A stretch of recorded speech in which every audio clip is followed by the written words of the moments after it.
ଜାନୁଆରୀ 22 ରୁ 26 ତାରିଖ ପର୍ଯ୍ୟନ୍ତ 5 ଦିନ ହେବ ଗୋପାଳପୁର ବେଳାଭୂମି ମହୋତ୍ସବ ବ୍ରହ୍ମପୁର ସ୍ୱତନ୍ତ୍ର सर्किट हाउस रे बेलाभूमि महोत्सव प्रस्तुति बैठक अनुष्ठित हो जाइछि।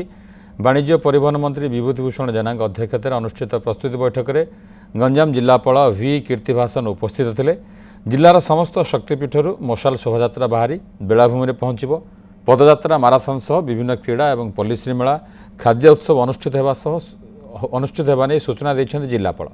चलित वर्ष उत्कृष्ट धरणर बेलाभूमि महोत्सव हो बोली वाणिज्य और परिवहन मंत्री कहते। महोत्सव चारिड़े महोत्सव एवं 97 मसीह आरंभ होता गोपालपुर बेलाभूमि महोत्सव टिके टिके निराश लगुला जे हब न हब ए दो छकी विशेष कर आम जिला लोक थिले एवं आज तार गोटे प्रकार रूपरेख प्रस्तुत होती गोपालपुर बीच फेस्टिवल हब जो गोपालपुर बीच देश विदेश मध्य आपण गोपालपुर सबु देश लोक प्राय प्राय मिलबे एवं समस्त पर्यटक मान को आकर्षण कला भलिया बेलाभूमि सामर्थ्य रखुवा गोपालपुर तार मेसेज दबा मध्य समस्त को लेके केमते एटा लोकंकर उत्सव निश्चित सेतरे सब प्रकार स्टेक होल्डर्स मान को इन्वॉल्व करके केमती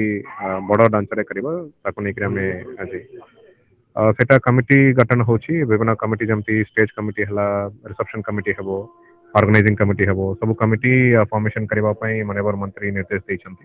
से कमिटी फॉर्मेशन हला परे से कमिटी रे स्थिर हेबो काको इनवाइट करबो। जब एबोटे खुशी रो खबर एतर गोपालपुर बीच फेस्टिवल 22 ରୁ 26 हबो सेही पुराना जेंती प्रशासन प्लस होटल एसोसिएशन समस्त इन्वॉल्वमेंट करी एतर हबो भलो आकार हबो इन फ्यूचर रे भी केमदी गोपालपुर डेवलपमेंट भी हे परियो ता ऊपर भी डिस्कशन हेतिला खाली बीच 5 दिन पर नहीं कंटिन्यू जेमदी हे परियो तो टूरिस्ट आसिले भी 4 दिन 5 दिन जेमदी